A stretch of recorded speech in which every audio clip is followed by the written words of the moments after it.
Shalom, meus amigos. Um lindo final de tarde na cidade santa de Jerusalém, e eu retorno às redes sociais para nós podermos avançar no nosso estudo da Parashá Bereshit. No dia de hoje eu escolhi um tema bastante curioso. Vamos falar um pouco sobre a longevidade, dos homens que viveram no período pré-diluviano. Quando eu era mais jovem, eu não era um judeu observante, eu não nasci numa família de judeus observantes, mas eu tinha notícia histórica que Adão Arishon, o primeiro homem, havia vivido 930 anos. Também sabia que Matusalém, que foi o homem mais longevo da história humana, havia vivido 969 anos. E eu tomava essas idades não com o rigor do calendário moderno, por assim dizer. Eu considerava que certamente essas contas tinham algum erro, e esses erros decorriam da forma de contagem que se estabelecia na época em que essas pessoas viveram. Eu era um judeu ignorante, por assim dizer. Mas esse é um tema que desperta interesse entre as pessoas. Não exatamente o número de anos que viveu cada um deles, mas a razão pela qual o homem vivia tanto tempo, a longevidade do período pré-diluviano, era tão grande, e hoje nós vivemos uma vida média aí, 70, 80 anos de idade, quando chegamos a isso. Como explicar o fato de que a expectativa de vida das primeiras gerações era incrivelmente longa? Noah, por exemplo, ele começou a construir a arca, e ele levou mais de um século para fazer isso, quando ele tinha 500 anos de idade. Como explicar o fato incrível de que aquelas gerações possuíam essa longevidade e hoje nós não temos mais todo esse tempo todo? Por que os nossos ancestrais eram tão longevos e nós não? O que aconteceu? E vejam, meus amigos, esse questionamento levanta outros bastante interessantes, porque como imaginar a sensação de se você chegar aos 900 anos de idade? Como calcular a meia-idade para um homem que vive 900 anos de idade, ou então o período da adolescência? O que é a infância, numa geração em que a pessoa vive 300, 400, 1000 anos? Depois do dilúvio, vai ocorrer uma mudança drástica, dramática na história humana, e nós vamos passar a ter mais ou menos o tempo de vida promédio que nós temos hoje. Os nossos 3 patriarcas, Abraão, Yitzhak e Yaakov, nenhum deles chegou a viver 2 séculos, que mostra que a expectativa de vida já havia diminuído muito depois do dilúvio. E a explicação para o fato de que eles viviam, os nossos ancestrais, muito e nós vivemos muito menos, é uma explicação que está situada na dimensão das nossas almas, Eu tive a oportunidade de dizer no vídeo de 2 dias atrás que nós somos uma alma imortal. Quanto a isso não há nenhuma dúvida, mas qual é a consequência, do fato de nós sermos uma alma que está vestida num corpo? Nós chegamos nesse mundo com um conjunto de missões a cumprir.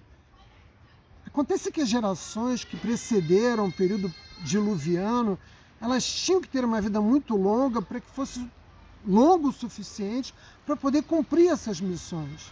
Evidente que é uma missão como a de Adão Arishon, que é o patriarca da humanidade, o pai de todas as almas, precisava ser longa. Era preciso um tempo muito longo para completar a missão dele. Então as primeiras almas, elas tinham essa natureza abrangente, elas eram grandes. Por quê? Porque elas tinham missões muito grandes para poder cumprir. Isso começa a nos ajudar a entender o sentido, de tamanha longevidade. Posteriormente, nós recebemos apenas fragmentos dessas almas. O judaísmo é uma fé reencarnacionista. Quando uma pessoa disser para você que isso não é verdade, não acredite. O judaísmo está assentado, toda a sua compreensão da realidade, e também da justiça divina, está assentada na ideia da reencarnação. Mas quando as pessoas pensam, principalmente os falantes de língua portuguesa, pensam na reencarnação, elas vão para a doutrina de Kardec. O judaísmo construiu uma base conceitual absolutamente distinta, da visão espírita, das visões espiritualistas. Na verdade, Adão Arishon trazia dentro dele todas as almas do mundo. Por isso que eu disse há pouco que ele é o patriarca da humanidade, e a sua alma vai sendo dividida. Ele tinha uma missão muito abrangente. Adão Arishon foi criado para ser praticamente imortal. Não havia perspectiva de morte. Tanto é, como nós vimos no estudo da Paraxá, que Hashem alerta ele e Rava, que se vocês comerem do fruto da árvore do conhecimento do bem e do mal, vocês vão morrer.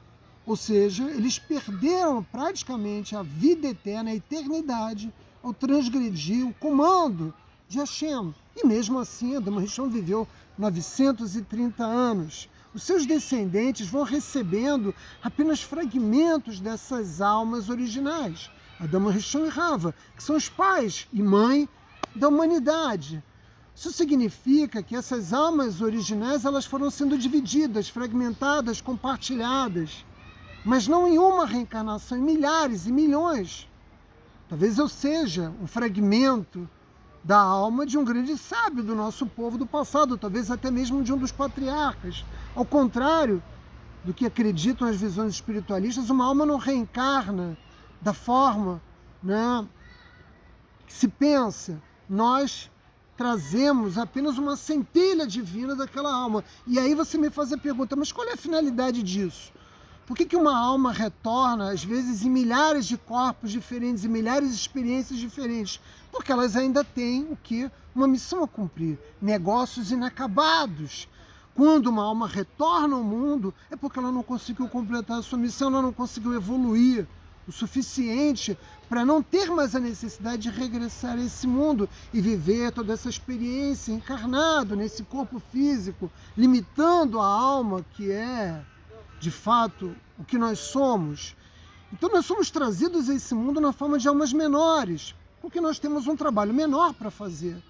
Isso ajuda a entender por que o mundo vive essa desordem, por que existe tanto assassinato, tanto roubo, tantas práticas sexuais ilícitas, porque as almas que estão encarnadas nesse mundo que nós vivemos são as últimas gerações, ou seja, são aqueles últimos fragmentos das almas dos nossos ancestrais que ainda precisam se corrigir. Uma vez me perguntaram, Átila, e quando haver a ressurreição dos mortos, que é um outro conceito no judaísmo, qual é o corpo que vai, né, passar pela ressurreição? Todos eles.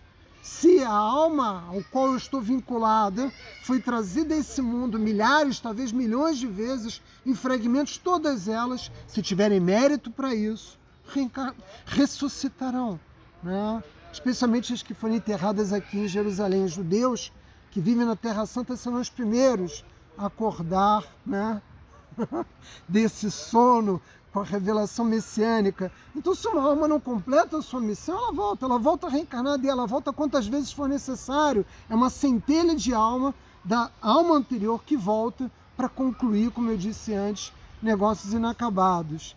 Mas nenhum de nós sabe quanto tempo nós temos. Não importa se os nossos ancestrais viveram 1000 anos ou se nós vivemos hoje em promédio 70 anos. Nenhum de nós sabe quantos anos vai viver, quantos anos tem. Mas nós sabemos, pela geração em que nós vivemos, que não são séculos. Portanto, nós não podemos nos dar ao luxo de Noé de começar a construir a arca quando ele já tinha 500 anos. Preciso começar agora. A nossa missão deve ser cumprida agora. É importante cumprir o serviço de Hashem, o trabalho de Hashem, a Avodat Hashem já.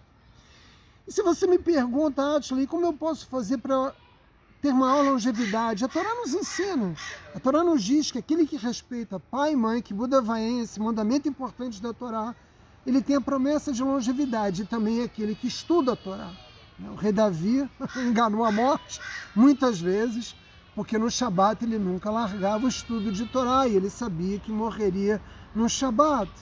Assim como agora, muitos dos nossos sábios que enfrentam o Covid não se separam do estudo da Torá, porque eles sabem que uma pessoa que estuda a Torá é imortal, meus amigos.